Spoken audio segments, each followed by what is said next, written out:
I'm sorry, I didn't catch your name. Tim Nelson. Tim, nice to meet you. You got any relations on the fire department?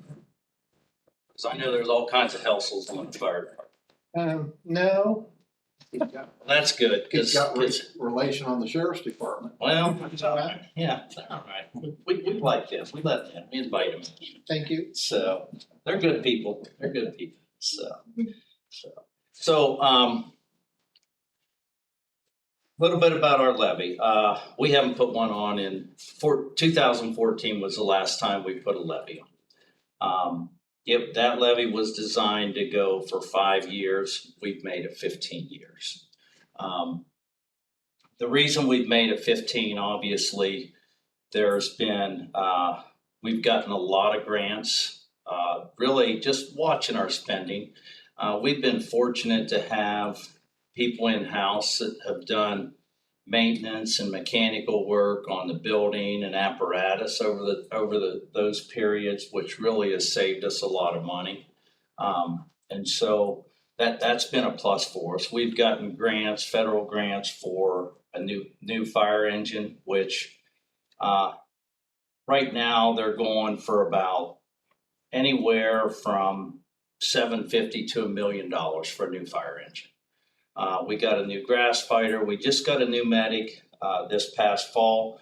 That cost us $240,000.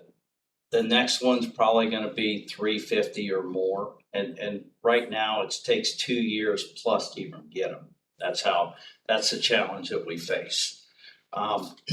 We've gotten, over the years, we've gotten a diesel exhaust system, which is really for removing the exhaust in the bay. So each piece of apparatus has a hose hooked up to it. So when they pull out, all the exhaust is going in there. And that's been the big push nationwide, just to reduce cancer, the exposure to cancer, because before all that would end up in the living quarters and there's a lot of firefighters, and still an issue with cancer in the fire service. So really what that, in that respects, how it helps us, it reduces our exposure, but also long-term, it reduces our healthcare costs too. I mean, and the longevity of our firefighters.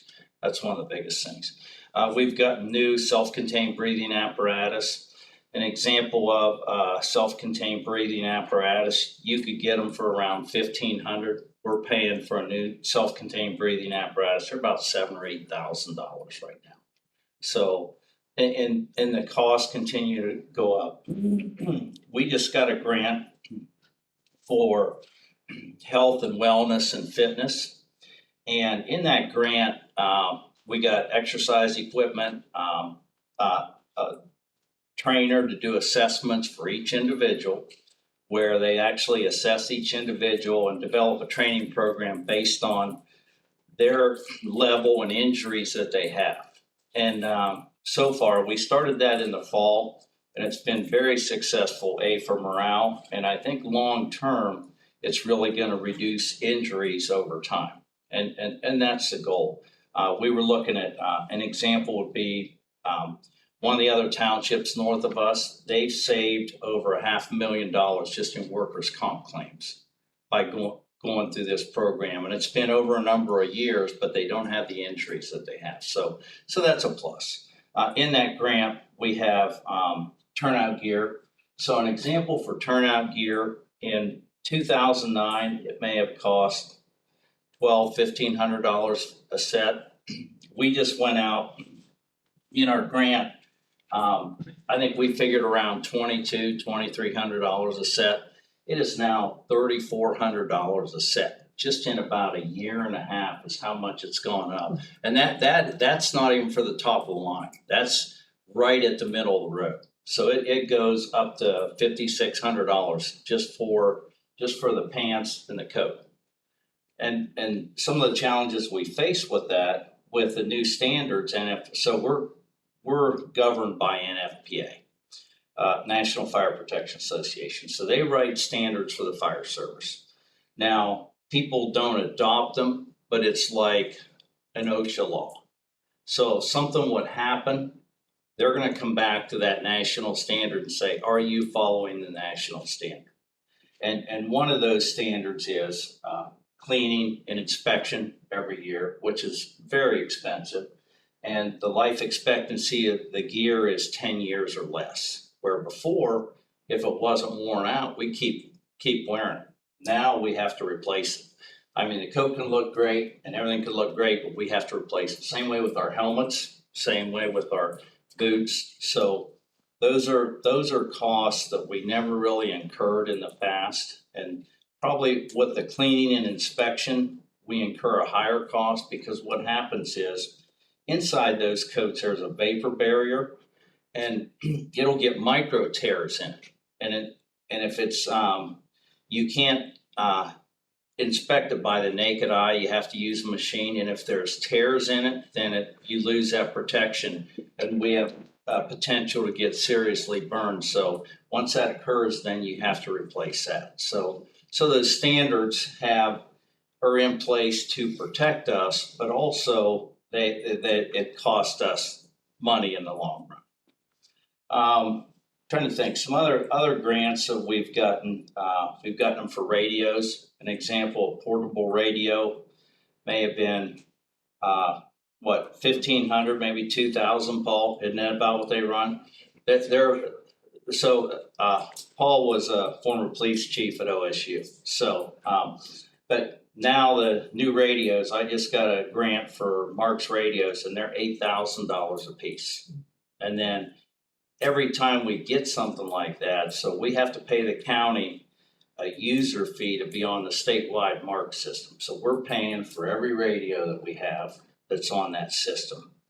Some of the other things, training, our cost of training's gone up substantially. Our hours have increased. They've increased the hours that they've mandated for us, which we try and do a lot of training in-house.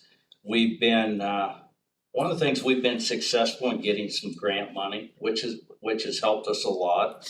But we still have to bring people in. We'll bring people in and we still have to send people out.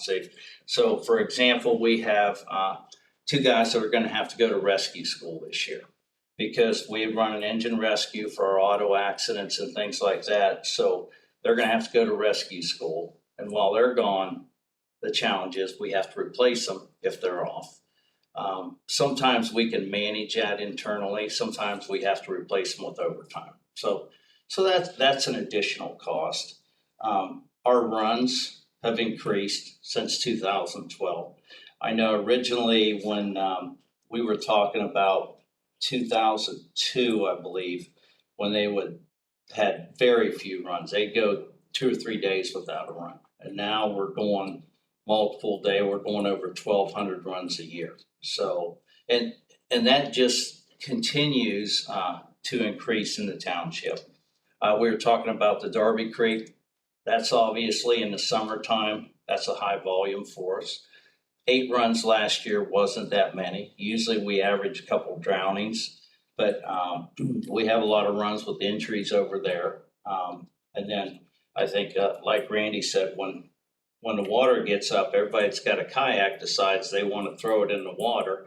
And that's just a disaster most of the time. Fortunately, some of those people survive, but once you get in that fast moving water and head down the creek, they get turned over and they get stuck in the trees and they ended up, it creates a challenge for us as well as them and their survival, especially when it's cold out.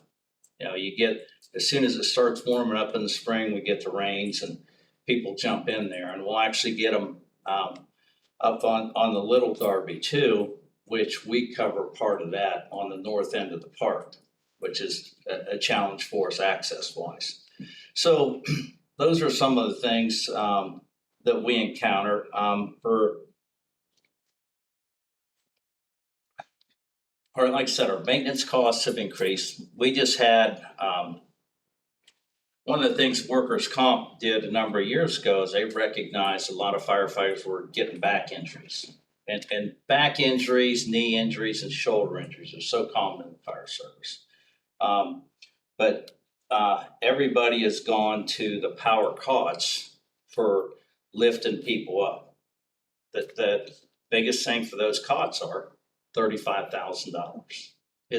it's a significant cost. It's a significant cost. So everything's gone up, and then we had one break, so we just had to have it serviced today, and I'm not sure what that bill's gonna come in, because that's something that we can't service. And some of those things like that, we have to have the company service it for liability. Because as soon as we service it and it breaks with a patient on it, then we don't wanna have to deal with that. So, it's kind of the overall of where we're at and why we're putting a levy on. I will tell you, we chose 4 mills. We tried to go as low as we possibly could. One of the reasons is we had CARES Act money, we had some other money that's really that the trustees have used to help cover salaries over the last year, which has really helped. But probably, I don't know, I want to say on average, probably close to $3 million or so in grants. And I'm just guesstimating of how much that's saved us from having to go back. Otherwise, we'd have had to go back to the voters quite a while ago. How many years will this levy go?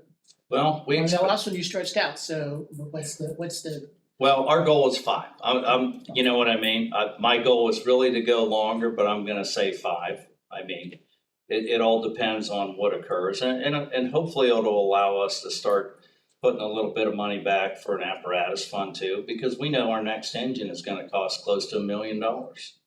I mean, it's just ridiculous how much the cost of everything is.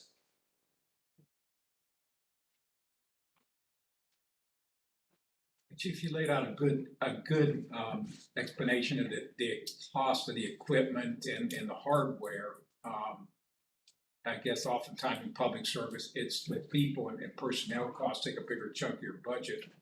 How do you stack up in terms of your wages, the ability to bring in good people like yourself? So some of your qualifications and people you surround you with. That's a good question, Paul. That's one of the challenges that we face now, because right now our salaries is in the lower tier. In the last year and a half, we have lost 7 firefighters to other departments. Because other fire departments pay more, will say, hey, come on over here, we'll pay you at our top salary because you got experience 5 years on.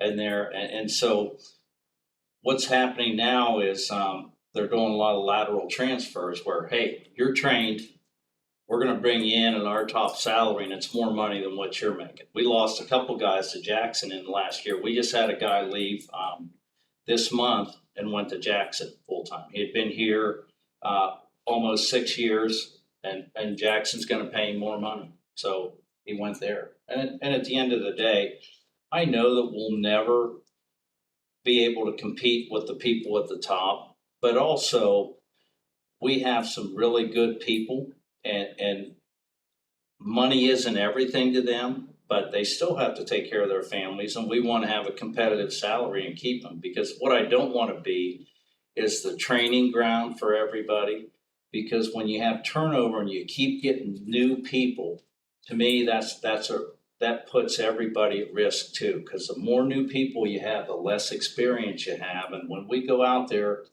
a lot of times we're out here by ourselves for a long time on fires. We're relying on, when we run west, we're getting West Jeff, we're getting London. And sometimes we may not see people for 6, 7, 8, 9, 10 minutes, and we're out there by ourselves. So that's where that experience factor really comes into play. And the other things we've done, we actually have a farm rescue trailer. We have at least 40 grain bins in our township alone. I read that somewhere. I'm not sure it was on the website or where it was. There was something about that. Yeah, we have over 40. I want to say I know it's over 40. I want to say it's 42 or 44. I can't remember the exact number now, but that's just in our township alone. And so they got this trailer with a grant. So when something happens on any farm rescue like that, they're calling because we have the equipment. So And the more training we have, that I like our people being technically sound. I mean, it means they have to do a lot of extra work to maintain that, but it keeps them proficient and on top of their game. And that's one thing that we are always doing. We have a house out on Broad Street right now that it seems like every other day somebody's going out there and training. They're practicing search and rescue. They're doing ventilation, and then we're gonna burn that house. And then we have another house out off Rebel Road that we're gonna burn and have training on. And then what we'll do is we'll invite our other partners with us, and they'll come in and we'll work together, because everything's mutual aid with us. Everything's mutual aid. So, and really that's how, for us and a lot of departments, that's how we survive, is with mutual aid. Because if we didn't have mutual aid, we'd be in trouble. We like to look at ourselves as, number one, we're gonna have the people. And when we talk about people, it's nice when we can run with a minimum of 5 people, which covers our engine and our medic. My preference is 6, because the minimum recommended staffing is 4 on the engines. But that gives us people, at least when we get there, we have some people when we're there on the fire ground. So the whole thing is, and how do we make ourselves stronger? Well, we have a lot of part-time people. And I will tell you, that's one of our strengths, is our part-time people. We have probably 3/4 of our part-time people are career firefighters everywhere else. And they're coming in here and working for $15 an hour, which we're on the lower scale of that. $15 an hour. I got guys that are captains, lieutenants on career departments that have been there for 20 years. And so that tells me we have something really good going on if we got those people coming and wanting to be part of us. And I think that tells a lot about our organization. That's where, I want to keep that ball moving and continue to get people like that and have our people, get better and better. And then we have some young guys, because we have a lot of legacies where guys that started out here started their careers out here are now at the city and other places. You know where they're sending them to? They're sending their kids to Pleasant Township. Mm-hmm. They're not sending them to the other departments around them. They're sending them right over here. And there's a reason they're sending them here. So, I feel pretty good about that. Like I said, that says something about who we are and what we do and what we offer people in the community. Can you explain this? With we're in yellow and that red and all that. So,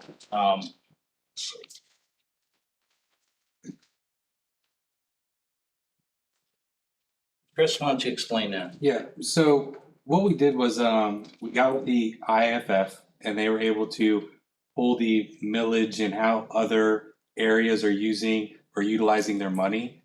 And by us being just fiscally responsible and stretching it with grants and so on and so forth, Pleasant actually comes out right underneath Washington compared to the other departments on how they spend their money. And not utilizing all the resources basically that's available to them. So it's kind of just a chip on how we make sure that we stay fiscally responsible. Okay. Obviously you can see Franklin's not doing so great. They struggle. Yeah, they've been in the news. That's public. They're having issues. Well, in Washington Township, it's such a big township because they cover Dublin. Yeah. So their funds are pretty significant too. Yeah. So. Yeah.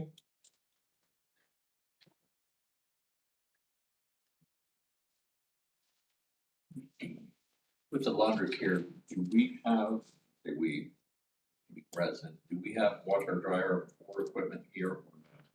We do, but that has to be replaced because we actually, because our water's so hard, really ruined our washer, so that's on the, list of things we have to replace, and they're about $40,000 for a new washing machine. We actually just, updated to where, got a water softener that covers that, so we just had that installed that covers that, so now we just have to get a new washing machine extractor, because what it was, because actually it was damaging the gear more too with that hard water. Sure. So, Sure. yeah, it's those little things like that that we're slowly turning the corner.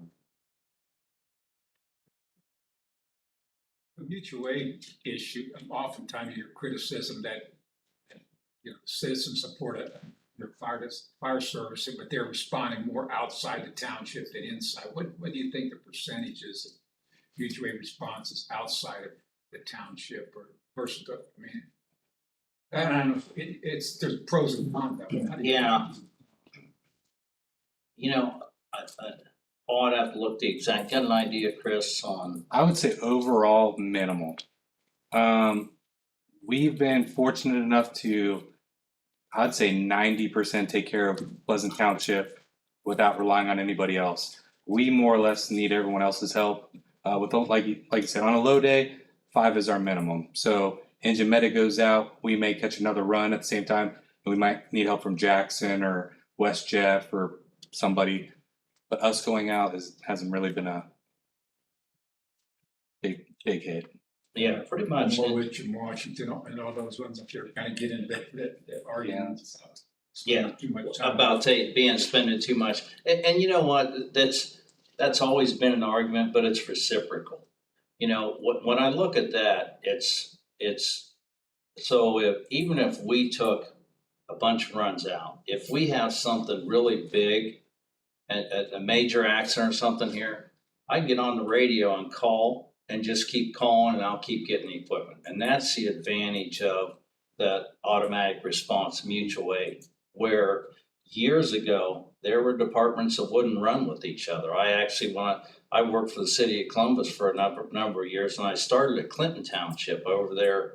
I worked over there off Cleveland Avenue, and I remember we had a fire over off Agler Road, and Mifflin Township did not run with the city. And at Clinton, we were one of the first 2 companies there. There was an apartment building that was on fire, and there were a couple people to burn up, but their chief said, "You will not run into the city or we'll fire you." That's what he told them. And they had to sit there and watch right across the street. And so that's where we've come a long way with that, because everybody does mutual aid now. And I think that before, people were saying, well, if I send this, there won't be anybody here. No, if you send it, someone else is coming. We're sending someone else. So so that's where it really comes into play. Yeah, I see prairie trucks come up here sometimes. I've seen Jackson Mm-hmm. and stuff, so I know you guys Yep. got some stuff. Yep. Doing. And everybody works together. It's funny because I have a lot of Jackson firefighters. I got a lot of prairie firefighters that are here working part-time. They give me a couple days a month, and so they know the district, which is a plus. Mhm. You know, they're here, they know it if they're coming in on a fire, or, you know, when they're over there, but they even know it when they're here. So that's one of our strengths that we have, is those people that are always around us. You don't have a lot of commercial or areas that, I'm trying to think, your calls per service, if you had to classify like residential or highway accident, traffic crashes, or there, we don't even have a commercial farm related, maybe that data is somewhere, I just have to look at. It's probably mostly residential. Mhm. Now, we'll go down on 71 a lot, and we'll get a lot of accidents too. We'll get a lot of accidents. We'll get a lot of bad accidents over here. Well, Lambert and 665 is one. 71, it seems like we're always down on 71 south of 62, probably at least once or twice a week. That's a place we go a lot. And then you get out further, once we head out 665 out that way, some of the roads out there, because people don't stop. I mean, we just had one right here at Norton and Lukens yesterday. A lady turned right in front of somebody and just got T-boned. So So our vehicle accidents, a lot of times are higher speed accidents because of the people are traveling faster, which means, more serious injuries and a lot of times it requires extra equipment too. So generally, if we get a high speed accident in an area where it's high speed accident, we're automatically getting mutual aid. So, well, say for example, we get an accident at, I'll say Johnson Road and Norton Road, because that's on us. We'll send our engine and medic. We'll get Jackson's engine and medic also, and sometimes Prairie. And we'll get all that equipment dispatched initially based on a lot of times the information and the potential for a lot of injuries. So, And to piggyback off that, last year we were fortunate enough to get a grant for new extrication equipment, spreaders, cutters, rams, you name it. We got a bunch of Milwaukee equipment, and being our rural area, that was one of the main criteria to get that grant, because we do get so many accidents, and we're also, because everyone's rescue tech certified and have all this nice equipment, we also get dispatched to help other people because of it. So that's another bonus. I'm asking the question because I want to learn about. no, you're good. You're good. No, good. Service To, yeah. provide, Yeah. and I hope I don't, it's not, Nope. sounding critical at all. No, How no. about the school? Do you guys have like a fire prevention officer that you work with the school? It's a mandatory thing that you have to do there. We go down there periodically. We go down there. We do there a couple times a year. We'll go down and read to the kids. All the shifts will go down there. The teachers will want us to come down, and we'll stay in the classroom, read to the kids.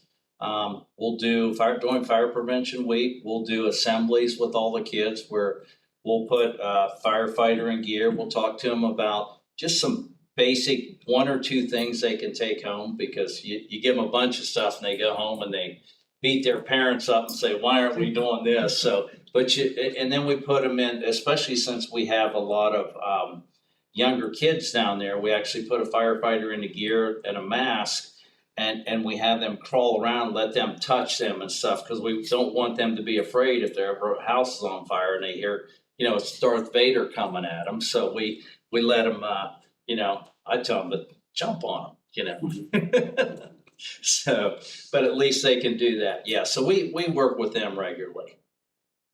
You don't have to do any kind of fire inspections or do you have to do that inspection stuff? We do, but I will say Southwest Schools really has a good handle on their taking care of their schools. I mean, their safety person is really good on probably the most thorough I've ever seen after working in the city for all these years, and seeing those inner city schools. It's like, no, these guys got it going on, because they have everybody moving pretty good. And then we've had Boy Scouts, Girl Scout troops coming in here regularly. We just had one recently, and everybody will come over and share with them. And then our community meetings, we'll come over. We always check and make sure if we need anything. One of our big programs, our smoke alarm install program. That's a big one. It's always very well received. And we'll go out and hit neighborhoods in the community, but the plus side of that is every time we're in somebody's house on an EMS run, we're checking for smoke alarms. It's not, we're just not going in there, okay, we're going to take you to the hospital. No, we're going to say, well, the medic's looking at them. If it's not nothing major, hey, you got smoke alarms? And how about we check them? Because everybody says, yes, we got smoke alarms. Then we say they work, and they say yes. Like, well, how about if we check them? And then you go check them and they don't work. And so, and a lot of people still have battery operated smoke alarms. So what we do is we take and replace those battery operated smoke alarms with a 10-year sealed battery smoke alarm.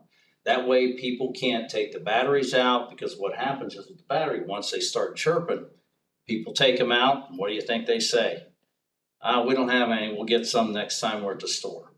Well, I've seen the after effect of that, where you go in and you have smoke alarms laying on the table, and you're pulling people out of fires, unfortunately, that didn't make it. So we're pretty aggressive about that and those educational components just on the runs we go on too. So. Do we do inspections at businesses? I Yes, know we don't have very many. yes, we do So inspections, we all do the have businesses. inspectors. Yes. So everybody, almost all the firefighters have they're state certified fire safety inspectors. It's a 80-hour program, and that's all part of their training that they have to have. So everyone's state certified, so they can go in there, we can write violations and have people fix those, fix those violations when we get in there. And that's one of the, that's additional training that we have, because we have to have those continuing education hours on a 3-year rotational basis. And we try and provide as much of that in-house, because we have some people that are, that can do some instructing and provide that. So the more we can provide in-house, the more we can offset that, but we're not sending them out. Some things we don't have a choice, but that's one where we can actually get hours. And we have actually have an online learning platform that we pay for, that people can go in there and get training too. So all our paramedics work under a direction of the medical director. So our medical director is in here, what is it, once a month? Twice a month. Twice a month, working with the unit. He'll come in for, and sit here and sit down with the units, do run reviews, do training. So we have additional training there. All the hospitals are good about providing training too. So they have training where they'll send people out. So anything we can take advantage of, we do. I'm all about free. I'm all about free, because it benefits us, and a lot of times it's a different twist on things. So, I'm always looking, okay, here, why don't we apply for this grant? Why don't we try this? Because hey, if it's gonna save us money or, help us out, we'll take it. In fact, I just had one of my lieutenants, I said, there's an EMS grant. I'm like, did you apply for that yet? Here, make sure you apply for that, because it's money. And if we don't apply for it, you don't have a chance to get it, so. I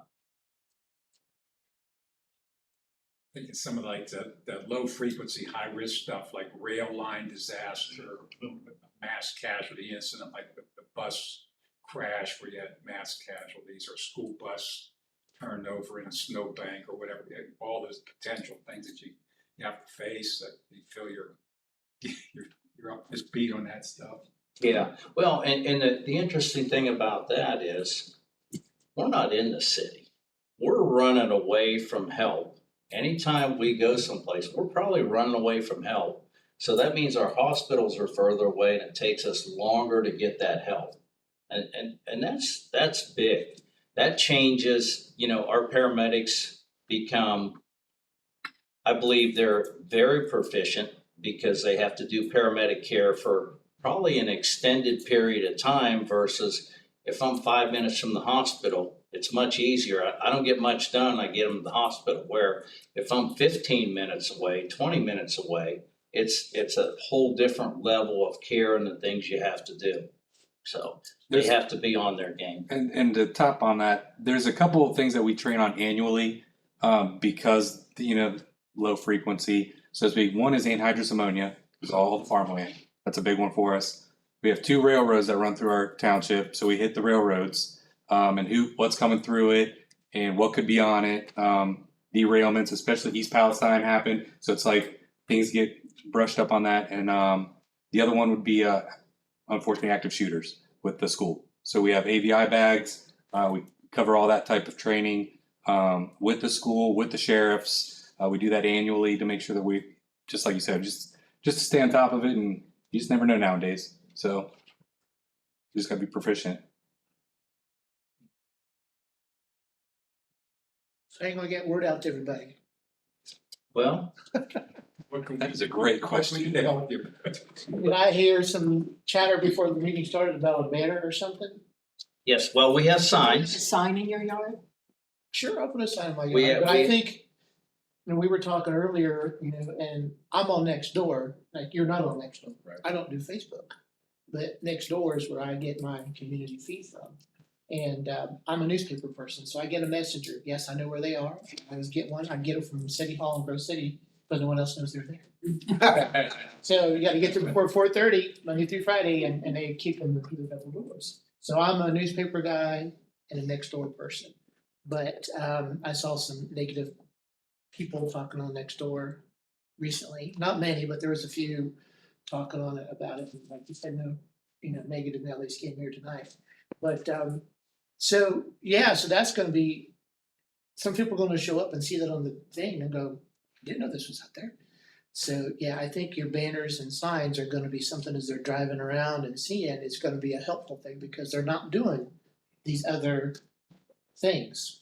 And we're actually, we just started last night where we're starting to walk as many neighborhoods as we can. When I say neighborhoods, I don't know where all the neighborhoods are.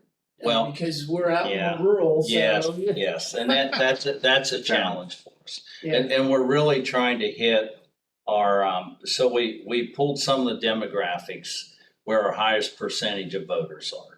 And we're hoping that people that are in the more rural areas, that if however we can touch them, they can touch their neighbors.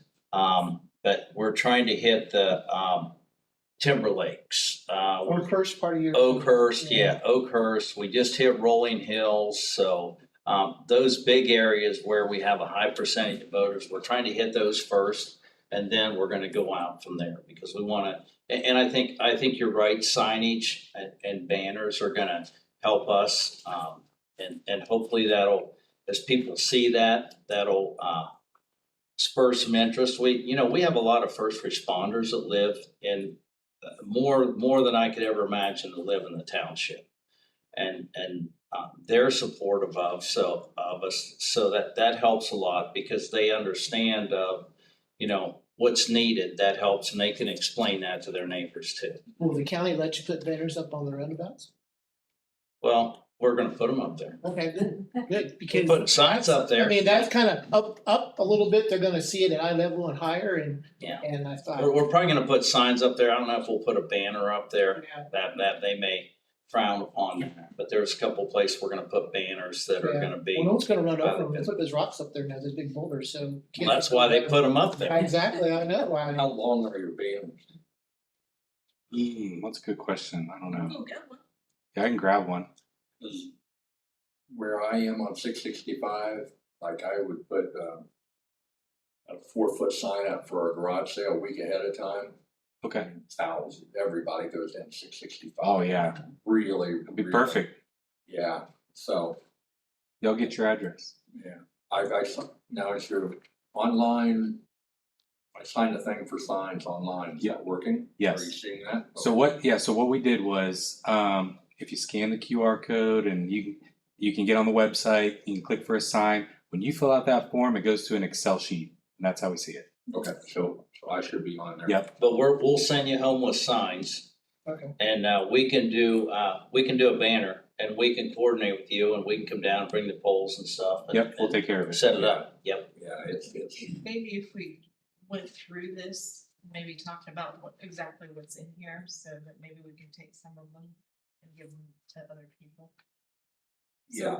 what is the QR code here? What's that? gonna That be? one's Facebook, It's Facebook. and on the very back is the website.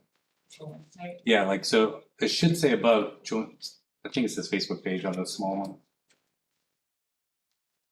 I'll follow Yeah. for updates on Facebook. And on the back it says I'm not big on this stuff. What is www.ctk? so as we were walking yesterday, we ran into an elderly couple that didn't have their, did not use their phones. Right. So we were like, we should type in the website, so that QR code will take you to the website if you wanna use your phone, or you can just type that in. Okay, all right. And the website is, Citizens to keep Pleasant Township safe. Okay, all right. Okay. And you're going to send David, our social media guy, stuff to put on next door, right? I will have him. Yes, because he has it on our township website, and he has the link that goes from our township website. But yeah, we'll get it on Nextdoor. You haven't seen anything on next door about it? about this, I mean, Fire levy? well, I thought you put something out there a couple weeks ago that we had 2 meetings, tonight and next Tuesday. When David does it, it comes up my name. That, oh, okay, yeah, cause I always, I see your name, so I thought you did it wrong. I did too. I thought that, I missed that, yeah. So no, there was, I knew that tonight and there's next Tuesday. There's 2 meetings and, I can answer when, and if I don't see it right away, he'll usually text me and say, you have a question you need to answer. I'll send that to David. I'll take care of that and get that to him, so he has that website, yeah. Because, Good. because you're right, there's a lot of people, now we're trying to get the Messenger to do another article on it, because they did a thing about the levy a while ago, but I'm trying to get them to do another article that, so get it to come, because the paper goes every 2 weeks. yeah, So I think the next one's coming out like this week or next week, so you Yeah. have to get March. yeah, I was begging the other day, like, please, Yeah. she's gonna check with their editor, so. I appreciate you having this meeting at 6 PM rather than 6 AM. That was my fault, sorry. The only reason I caught it is because Nancy had said something, I'm just like, it says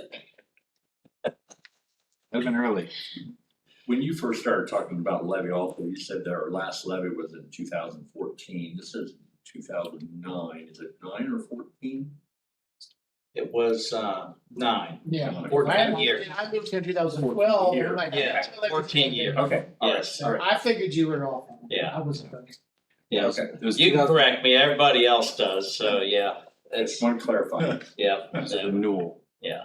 And so what is your role? I'm just curious. I'm the- You I'm the- know a lot of stuff. I'm the union president, and Okay. just setting so I'm just the locals perspective we are funding this campaign to make sure that we can get the word out the best we possibly can. So do you work here then? or Yes. no? Oh, you do? So you're one of the fire guys here? I am one of the fire guys. And the union president? I am. I yes, gotcha. Yes, Okay, sir. gotcha. How many full-time people do we have Well, we currently are today? so every shift has 4 full-time firefighters. It's a 1 lieutenant and 3 firefighters. And then we have the chief. And you know, kudos to Pleasant Township that they're not top heavy on brass. I mean, we know as a resident here, they've done a fantastic job with what they have, and kudos to you guys for stepping up. I see it all the time, stepping up and pulling more than your weight this Mhm. so thank you. Well, we definitely love this department, and everyone's always willing to do more, and it makes it easy when you have guys like you said coming from other departments that have worked 20, 25 years, and they're captains, lieutenants, and we're very lucky here to have a plethora of knowledge and just feed off of each other. So very How lucky. many seniors' homes you go to pick the senior up who's fallen? A lot, But Mr. Edmonds, who lives across the street from me, do you know who that is?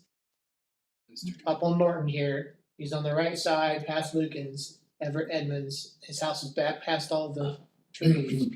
And, yeah, The well driller.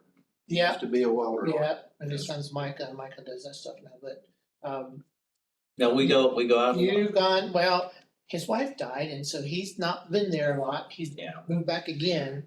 And I just saw the squad there the other day, I don't know who drove the fire truck, but usually they'll leave the fire truck on the road and go up. Yeah. Well, no offense, but they pulled in the drive, and they had a heck of a time back in the truck. Bet they did.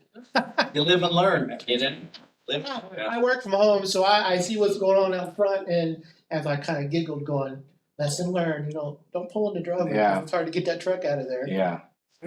Didn't you have to go pull a truck out one day down? You know what, 655 Ken, and that's you a had to whole go different- Before You you want got. me to stop recording, Chief? You want me to stop recording? yeah, stop that, yeah, well, it's not right there, yeah, yeah. You and I need to talk. That was before he was there. Yeah, I think our meetings. Well, I got stuck, it was, last year,